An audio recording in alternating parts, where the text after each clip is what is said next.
I learned several years ago from a great aunt of mine that my family line, I am descended from a...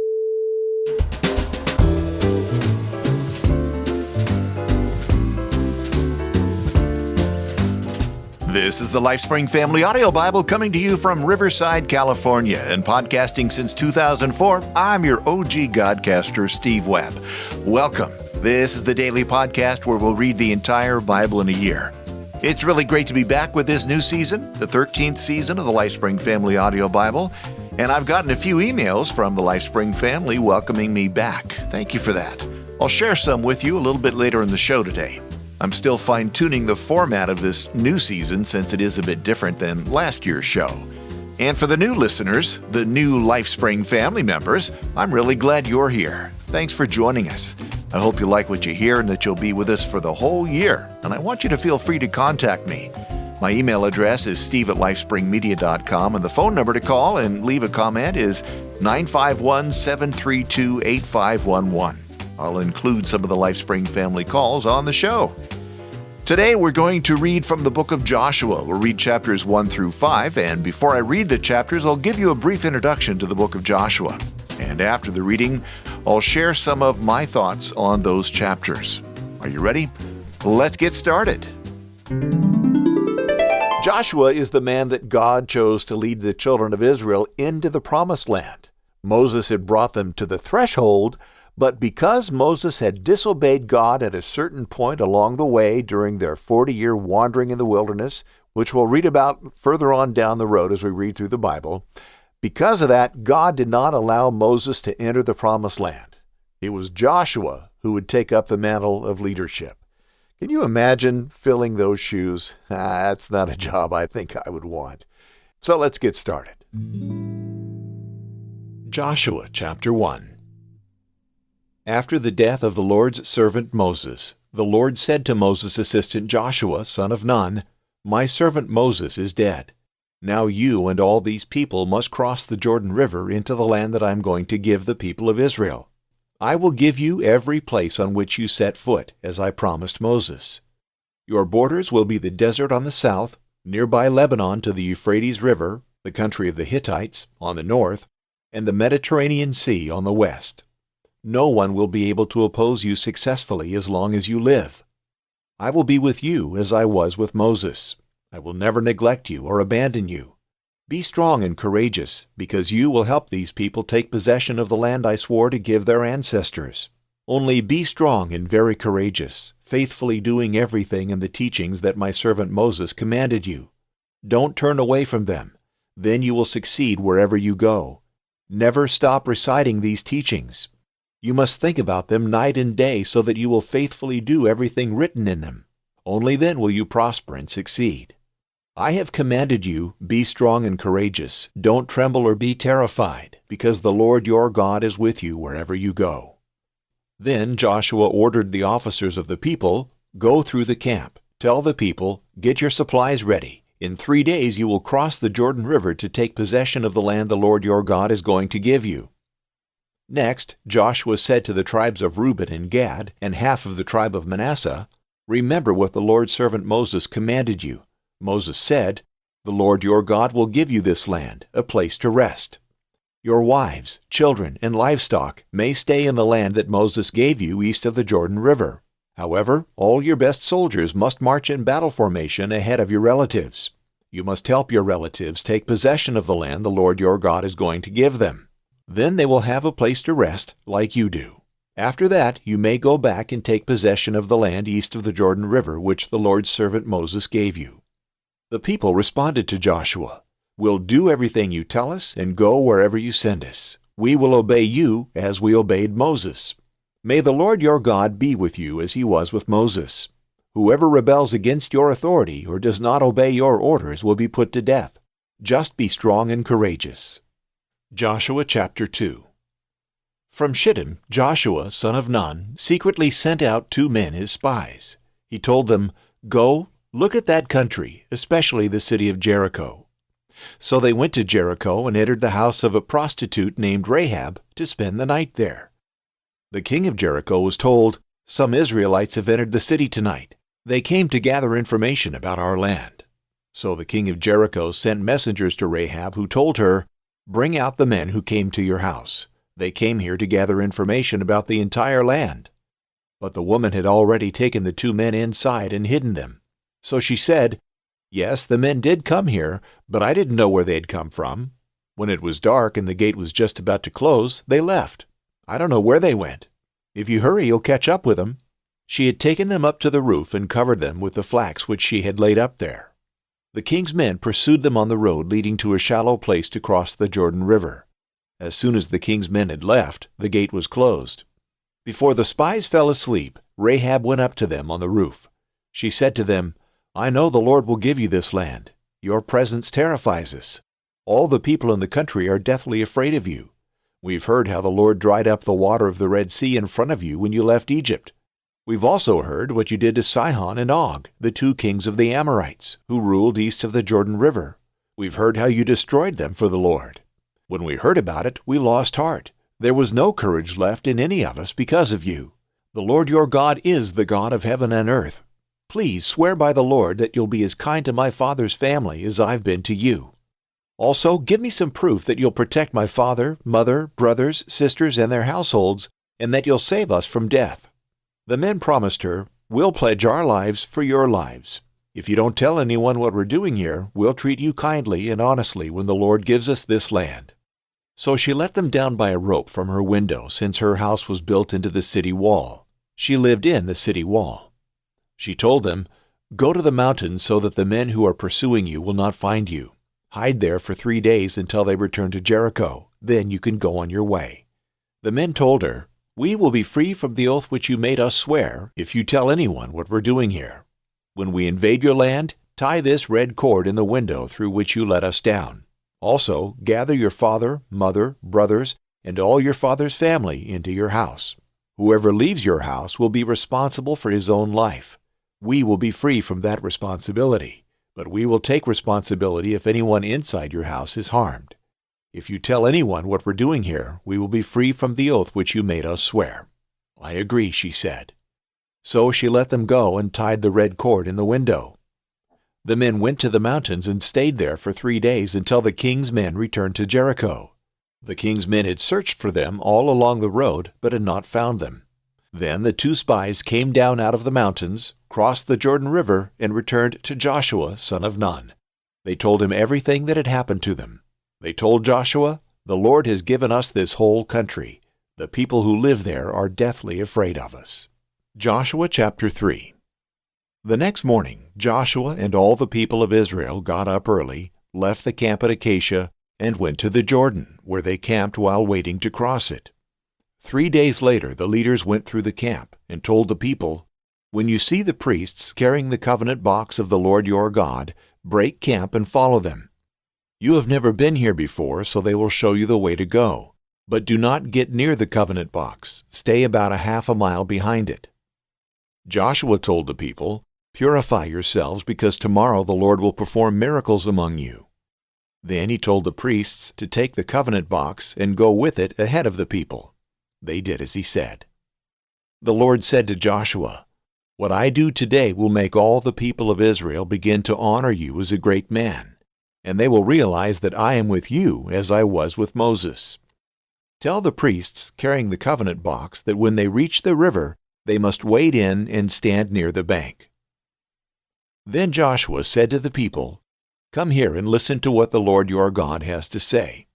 As you advance, he will surely drive out the Canaanites, the Hittites, the Hivites, the Perizzites, the Girgashites, the Amorites, and the Jebusites. You will know that the living God is among you when the covenant box of the Lord of all the earth crosses the Jordan ahead of you. Now choose 12 men, one from each of the tribes of Israel. When the priests who carry the covenant box of the Lord of all the earth put their feet in the water, the Jordan will stop flowing, and the water coming downstream will pile up in one place." It was harvest time, and the river was in flood. When the people left the camp to cross the Jordan, the priests went ahead of them, carrying the covenant box. As soon as the priests stepped into the river, the water stopped flowing and piled up, far upstream at Adam, the city beside Zarethan. The flow downstream to the Dead Sea was completely cut off, and the people were able to cross over near Jericho.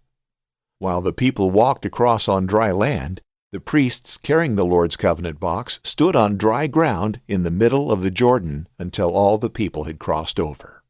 Joshua chapter 4. When the whole nation had crossed the Jordan, the Lord said to Joshua, "Choose 12 men, one from each tribe, and command them to take 12 stones out of the middle of the Jordan, from the very place where the priests were standing. Tell them to carry these stones with them and to put them down where you camp tonight." Then Joshua called the 12 men he had chosen, and he told them, "Go into the Jordan ahead of the covenant box of the Lord your God. Each one of you take a stone on your shoulder, one for each of the tribes of Israel. These stones will remind the people of what the Lord has done.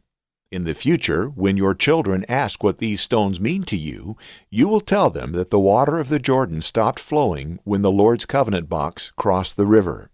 These stones will always remind the people of Israel of what happened here." The men followed Joshua's orders. As the Lord had commanded Joshua, they took 12 stones from the middle of the Jordan, one for each of the tribes of Israel, carried them to the camping place, and put them down there. Joshua also set up 12 stones in the middle of the Jordan, where the priests carrying the covenant box had stood. These stones are still there. The priests stood in the middle of the Jordan until everything had been done that the Lord ordered Joshua to tell the people to do. This is what Moses had commanded. The people hurried across the river. When they were all on the other side, the priests with the Lord's covenant box went on ahead of the people. The men of the tribes of Reuben and Gad and of half the tribe of Manasseh, ready for battle, crossed ahead of the rest of the people as Moses had told them to do. In the presence of the Lord, about 40,000 men ready for war crossed over to the plain near Jericho. What the Lord did that day made the people of Israel consider Joshua a great man. They honored him all his life, just as they had honored Moses. Then the Lord told Joshua to command the priests carrying the covenant box to come up out of the Jordan. Joshua did so, and when the priests reached the riverbank, the river began flowing once more and flooded its banks again. The people crossed the Jordan on the 10th day of the first month and camped at Gilgal east of Jericho. There Joshua set up the 12 stones taken from the Jordan, and he said to the people of Israel, "In the future, when your children ask you what these stones mean, you will tell them about the time when Israel crossed the Jordan on dry ground. Tell them that the Lord your God dried up the water of the Jordan for you until you had crossed, just as he dried up the Red Sea for us. Because of this, everyone on earth will know how great the Lord's power is, and you will honor the Lord your God forever." Joshua chapter 5. Now when all the Amorite kings west of the Jordan and all the Canaanite kings along the coast heard how the Lord had dried up the Jordan before the Israelites until they had crossed over, their hearts melted in fear, and they no longer had the courage to face the Israelites. At that time the Lord said to Joshua, "Make flint knives and circumcise the Israelites again." So Joshua made flint knives and circumcised the Israelites at Gibeath-haaraloth. Now this is why he did so. All those who came out of Egypt, all the men of military age, died in the wilderness on the way after leaving Egypt. All the people that came out had been circumcised, but all the people born in the wilderness during the journey from Egypt had not. The Israelites had moved about in the wilderness 40 years until all the men who were of military age when they left Egypt had died, since they had not obeyed the Lord. For the Lord had sworn to them that they would not see the land he had solemnly promised their ancestors to give us, a land flowing with milk and honey. So he raised up their sons in their place, and these were the ones Joshua circumcised. They were still uncircumcised because they had not been circumcised on the way. And after the whole nation had been circumcised, they remained where they were in camp until they were healed. Then the Lord said to Joshua, "Today I have rolled away the reproach of Egypt from you." So the place has been called Gilgal to this day. On the evening of the 14th day of the month, while camped at Gilgal on the plains of Jericho, the Israelites celebrated Passover.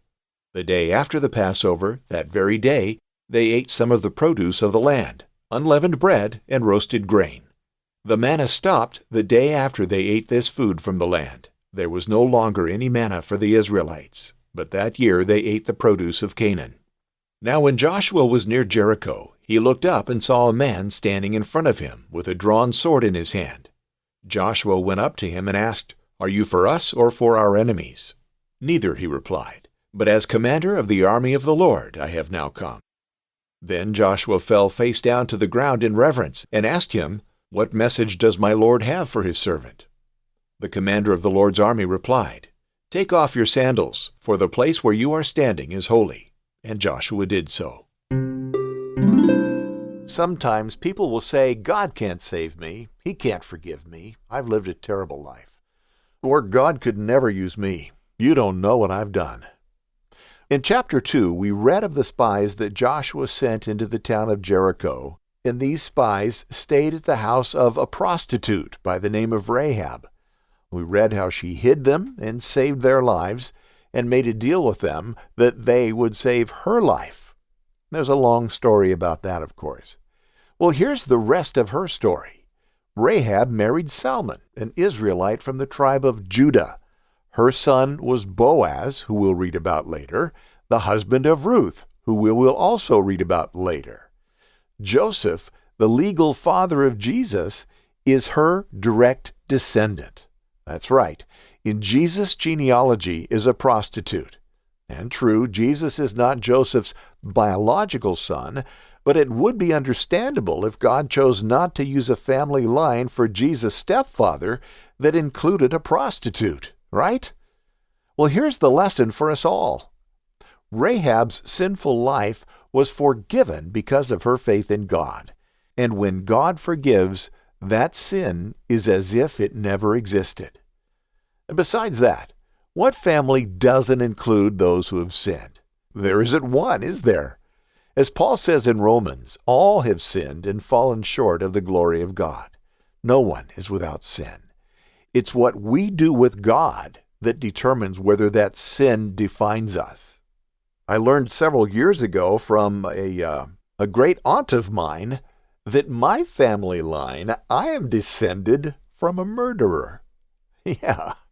So, I don't know anything about that man's life other than he committed this murder somewhere in Arkansas and then ran away, moved from that area, and changed his name. And that's why all of a sudden in my family line, we go from one last family name to another. So you never know. No family line for sure is without sin. And knowing that, it seems silly to me that some Bible commentators in the past have tried to say that Rahab was an innkeeper, not a prostitute. She had them into her house because, well, she was an innkeeper. It was her job. These commentators thought it was shameful that a prostitute would be in the lineage of Jesus. But when you read it in the original language, there's no mistaking it. Rahab was a prostitute.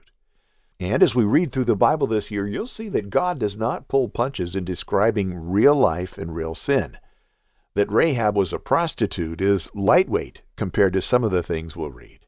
I always invite your comments, and I'll share some comments from the Lifespring family on the show. Remember, I don't want you to just listen to the show. I want you to participate as a family does. You're part of the show, so chime in. You can do that at comment.lifespringmedia.com, or you can email me at steve@lifespringmedia.com, and when you do that, please put "show comment" in the subject line. And the way I'd really prefer it would be for you to call the Lifespring Family comment line at 951-732-8511.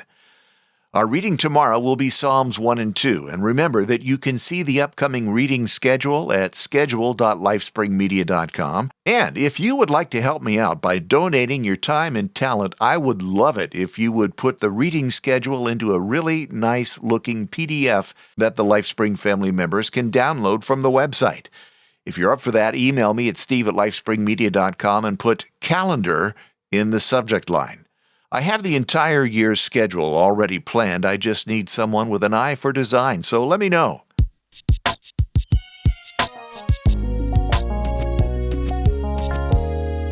If you're hearing my voice right now, you're a member of the Lifespring family. You're a big part of what makes this show happen. Without you, there is no show. This is a value-for-value supported show. Time, talent, or treasure.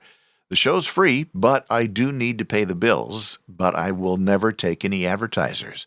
Take a listen to what Oken, a really smart guy from Namibia, said on the Podcasting 2.0 podcast some time ago. That is value for value. If I'm valuable in your life, would you not want to give some value to me? So if I'm giving you knowledge or if I'm entertaining you, why wouldn't you want to give me the value that you want to give me without somebody else taking a piece that none of us know about? And then he went on to talk about the hidden fees that banks and other funds processors take when dealing with normal currency as opposed to Bitcoin and Satoshi. Oken really gets it, and he is very much into value for value. I want to thank the Lifespring family members who are streaming sats and boosting. I appreciate you. And sending support while you listen really is a fun and rewarding way to support your favorite podcaster. And now if you use the Fountain app to listen to the show, you can even get paid. You can earn sats while you listen. And if you decide that you want to turn around and send those sats to your favorite podcaster, you can do that. Find a new podcast app if you're not using one at newpodcastapps.com. Not only can you stream sats, you'll be able to see the chapters for the show and see the transcripts while you listen. Of course, if you're not into all this boosting and sats talk, you're always welcome to send good old dollars to support the show at support.lifespringmedia.com. But however you support the show, as members of the Lifespring family, you are very much a part of producing the show.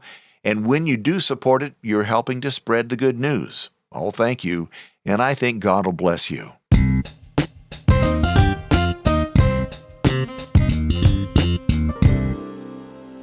How did you find the show? Did a friend tell you? Did you hear about the show on another podcast? Did you hear me interviewed on another podcast? Did you learn about it in a dream? Well, let me know. Email me at steve@lifespringmedia.com and use the subject line, "Here's where I found you." Here's some of the comments that I've gotten since Season 13 started. From a long-time Lifespring family member, John in Canada said, "Hi, Steve. Welcome back. I'm glad to hear your show again. Thanks for the daily Bible readings. Thanks for the commentary. I've always enjoyed Genesis. So many stories in history. It's crazy that people believe we were made by evolution. In the beginning, He created. Blessings to you, signed John." Well, John, thank you, and it's so good to hear from you, brother. And I got this from Kirsty. "Welcome back, Steve, and glad you had a good rest period. I can't wait to see what Season 13 has in store for us, and really looking forward to getting through the Bible again this coming year." Well, thank you, Kirsty. And by the way, Kirsty has let me know that she's going to help out with the newsletter again this year. Yay! If you aren't signed up for the newsletter, by the way, you can do that at news.lifespringmedia.com. And of course, I'll never spam you, and I'll never share or sell your information. And then from Andy Baker, he said, "Welcome back, Steve. I missed your voice in my truck every single day you were gone. I just restarted Season 12 and suddenly Season 13 showed up. Here's a Holy Trinity Striper donation." He sent in $37.77, and he said, "Looking forward to having the Lifespring family in my life for at least another year. God bless, Andy." Well, thank you, Andy. I appreciate that, and thank you so much for the donation. And then a brand new Lifespring family member by the name of Don Francis wrote in. He said, "Hi, Steve, in the morning." In the morning to you. Thank you for your courage. He said, "I started listening to the Daily Bible Podcast on the very last day of Season 12. I'm very glad to restart and join you in real time with Season 13. It's a joy to start each day listening to you read and discuss God's Word. May God bless you and your work." Well, thank you for that, Don. It's nice to have you in the family. I'm so glad to hear from you. And Don sent in a $50 donation, so that's fantastic. And he also sent in a prayer request, which I'll share on tomorrow's show. We're doing prayer requests on Wednesdays and Sundays. So thanks, guys, for all those great notes. Great to hear from you. God bless you. And I did get a voicemail on the Lifespring Family Hotline this morning from someone many of you've heard of, but probably never heard her voice. This was a nice surprise to me. Good morning, Lifespring family. It's Leanne Webb, better known as the lovely lady Leanne. Surprise, sweetheart. I just wanted to let everybody know how excited I am for the new year to be happening, and that we look forward to hearing from all of you. Hopefully you will interact this year. It really means a lot to Steve when he gets to hear from his family And we would love to be able to just invite you to be a part of the family. And if you get a chance to come to Riverside this year, give us a call. Let Steve know you're coming, and we'll do our best to meet up with you. I would love to get to know you all on a personal level. Take care and have a wonderful day and be blessed by God. Thanks for calling in, sweetheart. And yes, I second that. If you're ever going to be in the Riverside, California area, let me know. We'll see if we can have a meetup.